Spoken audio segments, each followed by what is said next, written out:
오늘 마가복음을 우리가 살펴보는데요. 이 마가복음을 기록한 마가는 이 이야기를 이렇게 풀어나가다가 중간중간에 전혀 다른 이야기를 끼워 넣는, 삽입하는 그런 형태의 방식을 종종 사용합니다. 우리 앞부분에서도 살펴보았는데요. 오늘 본문이 그런 내용입니다. 자세히 들여다보면 이제 문맥에 안 맞는 이야기 같은데 끼워 넣었는데요. 사실은 전혀 엉뚱한 얘기가 아니라 어떤 기법을 살려내는, 이야기를 살려내기 위해서 사용하는 방식인데요. 지난주 우리 살펴봤던 7절부터 13절까지 예수님이 제자들을 보내신 후에 사역했던 내용들, 그의 내용이 있다가 이야기가 오늘 본문에서 끊겨요. 그리고 다시 어디에 이어지는 30절로 가야 이어집니다.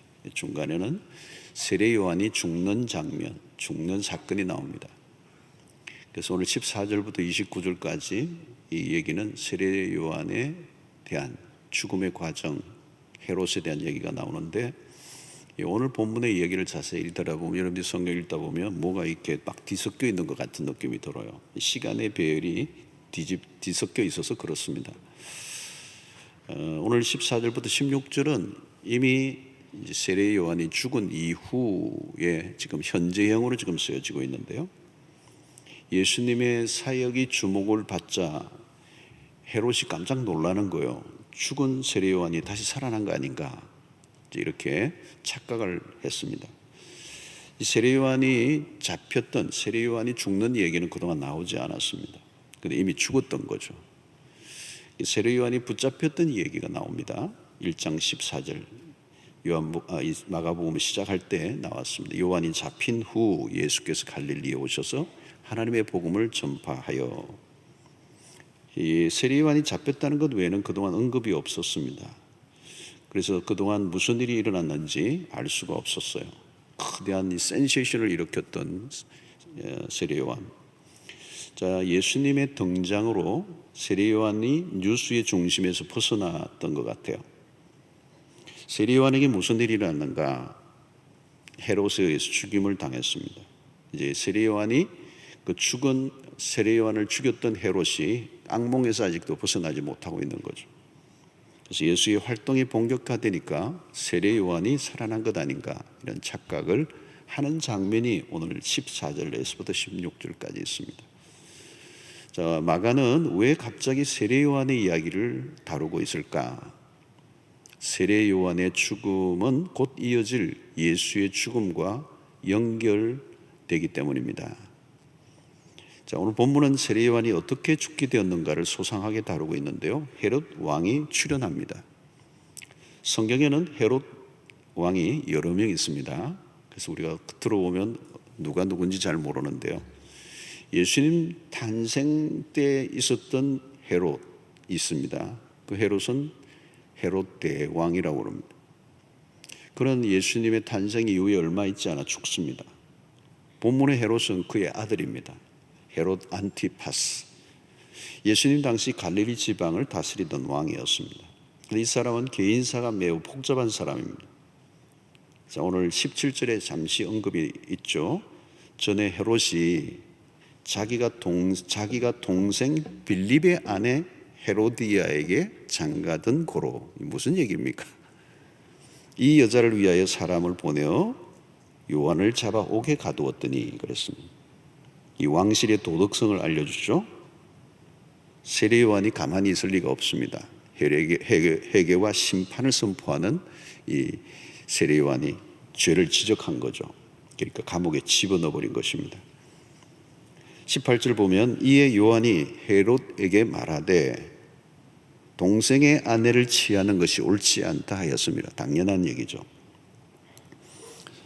헤롯은 그냥 이혼을 한 게 아니고요, 동생의 아내를 빼앗기 위하여 자신의 아내를 버린 것입니다. 굉장히 죄질이 나쁜 것입니다. 이것은 명확하게 모세의 율법을 어긴 불법이죠. 자, 이것은 당대의 가장 핫한 왕실 스캔들입니다. 여러분, 왕실에서 일어난 스캔들은 언제나 오늘날도 특종감이죠. 영국의 왕실 얘기는 늘 하더라고요, 신문에. 왕실의 이야기는 아주 흥미롭고요, 또 특별히 왕실 가운데서도 이런 성적인 사건들, 이런 불륜 이런 거는 핫 스토리가 되죠. 온 백성들이 수군거렸을 겁니다. 그리고 이 사건에 대해서 알만한 사람들은 다 알고 있습니다. 그 쉬쉬하고 있는 거죠. 지근할 사람이 아무도 없어요. 잘못 지근하다가는 죽을 수도 있기 때문에. 이때 세례요한이 나타난 겁니다. 그래서 개인적인 감정으로 이 왕을 공격한 게 아니고 하나님의 말씀을 분명히 어겼으니까. 다윗 앞에 나단 선지자와 같습니다. 바로 이것이 선지자의 사명이죠.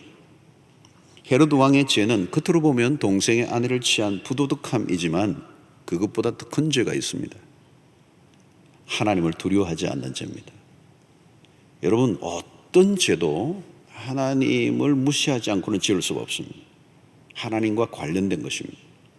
이 죄는 하나님을 무시할 때 저지르는 것입니다. 죄를 짓는 순간 인간은 자신이 하나님의 자리에 앉죠. 그래서 요한의 메시지는 분명합니다. 하나님의 말씀을 어겼기 때문에 말씀으로 다시 돌아오라는 거예요. 자, 세례 요한의 설교의 특징이 있는데요, 돌려서 말하지 않습니다. 그냥 직언을 합니다. 죄를 죄라고 선포하는 거죠. 이것이 회개를 촉구하는 설교자의 모습입니다. 죄를 지적받으면 사람들이 더 강팍해지는 경우가 많아요. 자, 오늘 요한의 지적에 대한, 죄의 고발에 대한 헤로디아의 반응은 매우 적극적입니다.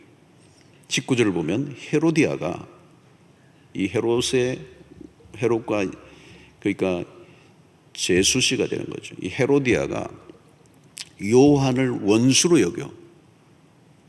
왜요? 죄를 지적하니까. 그를 원수로 여겨 죽이고자 하였으되 하지 못한 것은 뭐 자기가 죽일 권한은 없는 거죠. 권한은 왕이 있으니까. 회개 대신에 이를 갈고 있는 거죠. 자, 그런데 이 헤로디아와는 헤롯은 좀 더 다른 반응을 보이고 있습니다. 20절에 보니까 헤롯이 요한을 의롭고 거룩한 사람으로 알고 두려워하여 보호하며 또 그의 말을 들을 때에 크게 번민을 하면서도, 뭐 죄를 지적하는 얘기를 들으니까 번민이 일어나는 거예요. 그런데도 달갑게 들음이러라 그랬어요. 세례요한은 이 헤롯은 세례요한에 대한 두려움이 있었습니다. 그 두려움이 어디로부터 오는 것입니까? 하나님에 대한 두려움도 있겠죠. 그리고 자신의 양심에서 들려오는 소리가 있는 겁니다. 그동안 그가 보아온 요한은 선지자다운 선지자였습니다. 헤롯은 세례요한을 알아본 거죠. 그리고 그 안에 최소한의 양심이 작동하고 있었습니다. 그래서 세례요한의 말을 들을 때 크게 번민했다. 이 말은 헤롯의 양심에 불이 아직 켜져 있었다는 겁니다. 양심이 작동하고 있다는 거예요. 그래서 깊은 번뇌, 갈등을 하고 있는 겁니다. 자, 세례요한을 죽이지 못한 또 다른 요인이 있습니다. 그것은 마가복음에서는 얘기하지 않지만 마태복음을 보면 14장 5절에 헤롯이 요한을 죽이려 하되 무리가 그를 선지자로 여김으로 그들을 두려워하더니 그랬어요. 헤롯은 지금 대중의 눈치를 보고 있습니다. 대중을 의식을 하고 있다는 말은 그의 왕권이 약해져 있다는 걸 의미합니다. 허약한 권력자일수록 백성들의 눈치를 많이 보게 됩니다. 지지율에 매우 민감해지죠. 백성의 눈치를 보는 이유는 국가를 위해서가 아닙니다. 자신의 안위 때문입니다. 헤롯의 입장에서 세례요한이 대중의 주목을 받고 있는 일이 매우 신경이 쓰였습니다. 세례요한을 제거할 수도 없고 그대로 두기도 어려운 민감한 사안이 되었습니다. 헤롯의 머리가 매우 복잡해진 거죠. 헤로디아의 눈치를 보랴, 백성들의 눈치를 보랴, 세례요한의 존재도 두려워. 왕이지만 눈칫밥을 먹고 살고 있는 것입니다. 오늘 본문에 눈에 띄는 것은 헤롯의 이중성입니다. 헤롯은 지금 결단을 해야 될 순간에 결단을 미루고 있는 거죠. 매우 우유부단한 왕의 모습입니다. 여러분, 이중적인 삶은 매우 피곤합니다. 이중적인 삶은 오래가지 않아 위기를 맞게 될 수밖에 없어요. 우리도 마찬가지입니다. 여러분, 기도 생활도 하고 연약한 사람들 돕는 헌금에도 참여합니다. 누가 봐도 믿음 생활을 하고 있어 보여요. 말씀의 은혜도 받습니다. 근데 들여다보면 이중적일 때가 있습니다. 여전히 이중적인 삶을 사는 것, 여러분 교회를 다니는 것과 신자답게 사는 것은 다른 것입니다. 말씀을 열심히 듣고 은혜 받는 것과 그 말씀을 따라 그대로 사는 것은 다른 얘기입니다. 이중적인 삶은 결국 갈등을 낳게 됩니다. 갈등을 처리하지 않으면 갈등을 처리하려고 하면 이중적인 삶을 청산해야 합니다. 그런데 헤롯은 모호한 태도를 보이고 있습니다. 그러나 이런 이중적인 삶은 오래 유지할 수가 없어요. 반드시 위기를 맞게 됩니다. 헤롯의 이중적인 태도는 결국 큰 사건으로 연결됩니다. 그것이 오늘의 이야기예요. 오늘 이야기는 헤롯의 이 왕의 생일날에 벌어진 일입니다. 사건은 왕과 신하들이 가득한 무도회장에서 벌어지죠. 분위기를 돋구는 음악이 막 흐르는데 한 사람이 무대 중앙으로 싹 나오는데 매우 관능적인 춤을 추고 있는 거죠. 댄싱 걸. 그녀의 이름은 헤롯의 의붓딸 살로메예요. 살로메. 술에 취한 헤롯은 춤을 추는 딸의 모습에 마음이 녹아내려왔어요. 마침내 딸에게 감당하지 못할 약속을 내겁니다. 너가 원하는 것이 무엇이냐? 무엇이든지 내가 주겠다. 헤롯은 자신의 권력에 취해 허세를 부립니다. 무엇이든지 원하는 대로 주겠다. 나라의 절반이라도 주겠다고 맹세까지 합니다. 여러분, 여기서 헤롯의 정신 상태를 보면 내면의 불안함이 깃들여 있음을 보여주죠. 헛세를 보일 때는 내면의 불안정함이 있다는 걸 의미합니다. 소위 헛소리를 하는 거죠. 살로메는 그의 어머니 헤로디아에게로 당장 달려가 내가 무엇을 구해야 하는지를 묻습니다. 묻자마자 헤로디아는 가슴 속에 묻어뒀던 속내를 당장 털어놓죠. 세례 요한의 머리를 달라고 해라. 살로메는 당장 왕에게로 뛰어가 그 말을 전하죠. 이 말을 들은 헤롯은 술이 한순간에 깹니다. 26절에 보니까 왕이 심히 근심하나 자기가 맹세한 것과 그 안전자들로 인하여 그를 거절할 수 없는지라. 그를 거절할 수 없었다. 양심은 인간을 인간으로 살게 하는 최후의 보루입니다. 양심을 계속 무시하기 시작하면 양심이 무디어지죠. 심하면 어떤 상태에 된다고 하죠? 양심의 화인을 맞았다 그러죠. 헤롯은 자신의 부도덕한 삶과 세례 요한의 죄의 지적 가운데서 갈등하는 모습을 보였습니다. 그때 양심의 소리에 정직하게 반응해야 합니다. 고민과 갈등을 거쳐 결단을 내려야 되는 거죠. 성도 여러분, 믿음 생활은 결단하는 것입니다. 의지적인 결단을 내릴 때 내려야 하는 거죠. 말씀을 들을 때마다 회개와 복종을 결단해야 하는 겁니다. 결단을 미루거나 거부하면 절망적인 상태로 빠져 들어가게 된다는 거예요. 헤롯에게 어떤 일이 일어납니까? 이제 오늘 시간이 상당히 흘러 예수님의 십자가 처형 직전에 헤롯이 어느 정도로 변해 있는가를 우리는 성경을 통하여 보아야 합니다. 누가복음 23장 6절로 8절에 보면 빌라도가 듣고 그가 갈릴리 사람이냐 물어 헤롯의 관할에 속한 줄 알고 헤롯에게 예수님을 보내요. 그때 헤롯이 예루살렘에 있더라. 헤롯이 예수를 보고 매우 기뻐하니 이는 그의 소문을 들었으므로 보고자 한 지 오래였고 또한 무엇이나 이적 행하심을 볼까 바랐던 연고로라. 예수님을 만난 것을 기뻐하는 것은 결코 예수님에 대한 호의적 긍정적 태도가 아니에요. 그는 예수님에 대한 호기심 정도였습니다. 사실 세례 요한 앞에서 헤롯은 앞서서 두려움을 느꼈던 사람이에요. 하나님의 사람 앞에서 긴장감을 가졌던 사람이에요. 그런데 오늘 여기에서는 양심의 동료를 전혀 보이지 않습니다. 예수님이 누구이십니까? 세례 요한과 비교할 수 없는 완전한 의로우신 분이십니다. 양심이 점점 무뎌지면 감각이 없어집니다. 예수 앞에 섰다는 것이야말로 절호의 기회죠. 그러나 그는 자신의 죄에 대한 회개보다 악을 행합니다. 예수를 빌라도에게 넘겨주는 악을 행해요. 누가복음 23장 11절로 12절을 보면 헤롯이 그 군인들과 함께 예수를 업신여기며 희롱하고 빛난 옷을 입혀 빌라도에게 도로 보내니 헤롯과 빌라도가 전에는 원수였으나 당일에 서로 친구가 되니라.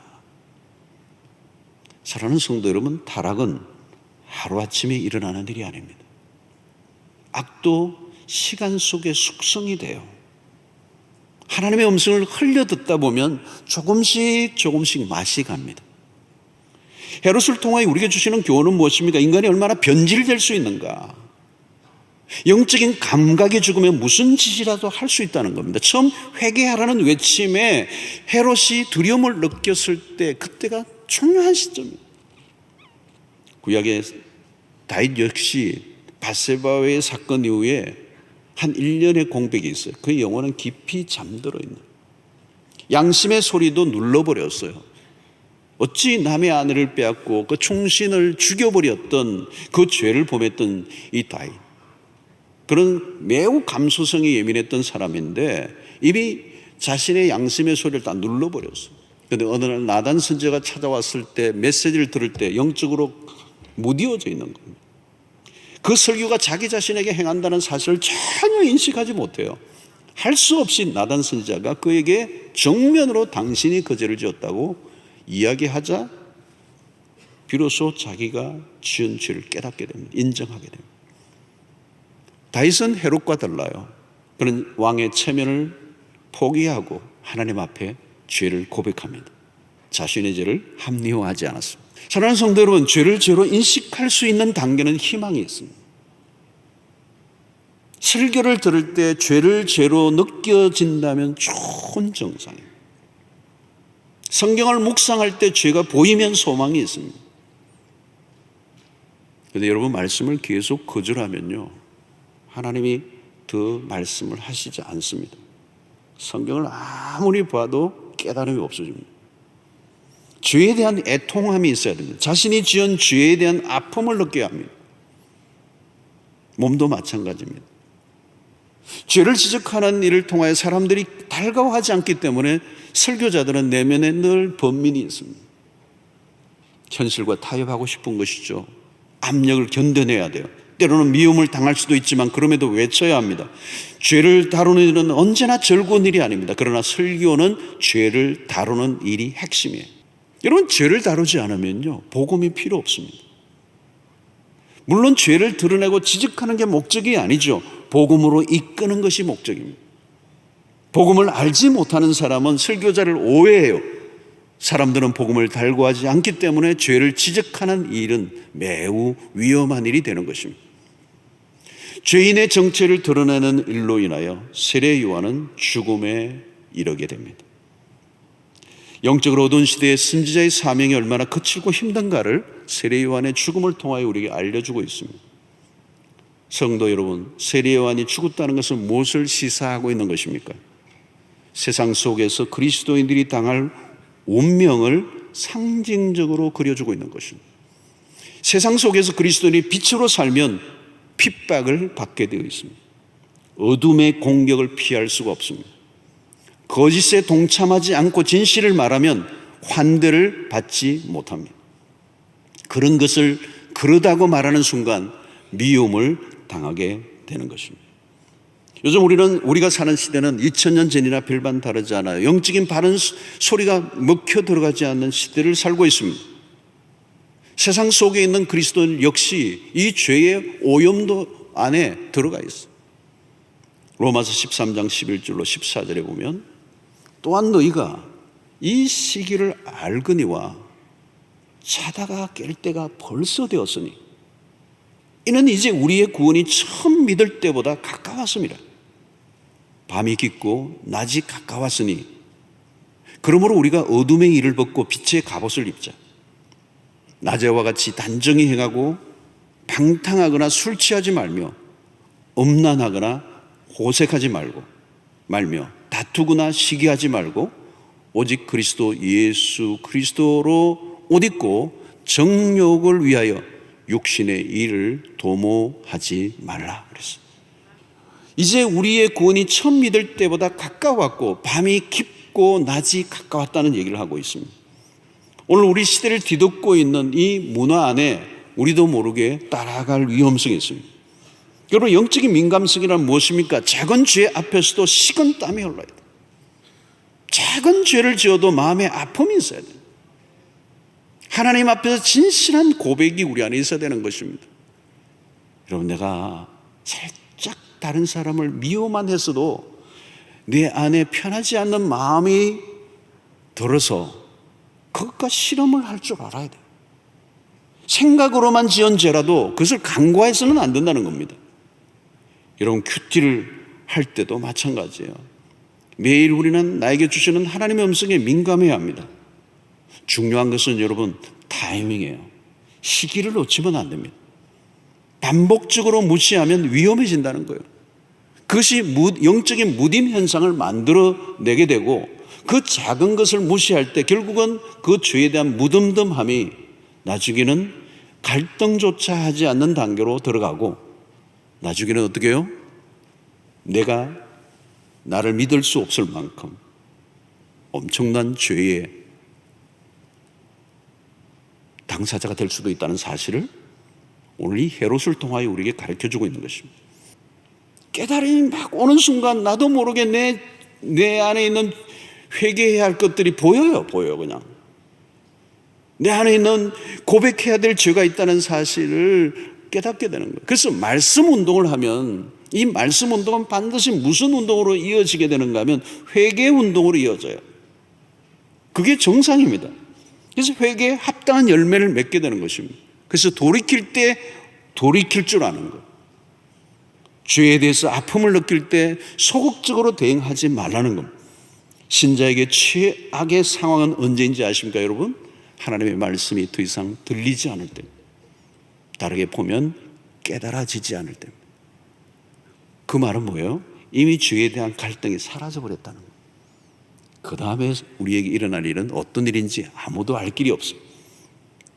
오늘 본문을 통해서 주시는 메시지는 무엇입니까? 믿음의 길을 걷는다는 것은 쉬운 길이 아니라는 것을 우리에게 알려줍니다. 복음이 전해지는 현장은 언제나 치열하다는 것. 요한의 죽음은 충격적이고 절망적으로 비춰줄 수 있습니다. 하나님의 복음을 증거했던, 예수 그리스도의 길을 예비했던 세례요한, 어떻게 권력자에 의해서 힘없이 목이 잘려 소반에 담겨진 채로 올려지는 이 비참한 비극적 죽음, 어떻게 하나님이 보호해 주시지 않은 것 같은. 사랑하는 성도 여러분, 신자가 세상에서 때로는 약자로 비춰줄 수 있습니다. 믿음으로 살면 약자가 돼요. 여러분, 소반에 올려진 세례요한의 목은 예수의 십자가의 처형으로 이어집니다. 뿐만 아니라 마가는 이 기록을 하는 가운데서 제자들에게 지금 주시는 메시지가 있어요. 당신들의 앞길에도 펼쳐질 길들이 바로 이런 거라는 거예요. 사랑하는 성도 여러분, 그리스도인이 믿음으로 살아갈 때도 역시 오늘 세례 요한이 겪었던 이 핍박과 시련이 누구에게나 올 수 있습니다. 그러나 여러분, 그것으로 끝나는 것은 아닙니다. 헤롯이 통치하는 나라가 왕성해 보이지만 오래 가지 못합니다. 하나님이 통치하시는 나라만이 영원한 것입니다. 그리스도만이 승리의 왕이 되십니다. 요한은 비록 죽었지만 그가 선포한 하나님의 나라는 다가오고 있습니다. 그리스도가 다시 오시면 선악간의 세상을 심판하실 것입니다. 장래에 주어질 승리를 바라보고 우리는 믿음 안에서 말씀을 붙잡고 꿋꿋하게 오늘 현실을 살아가는 주의 백성들이 되시기를 축원합니다.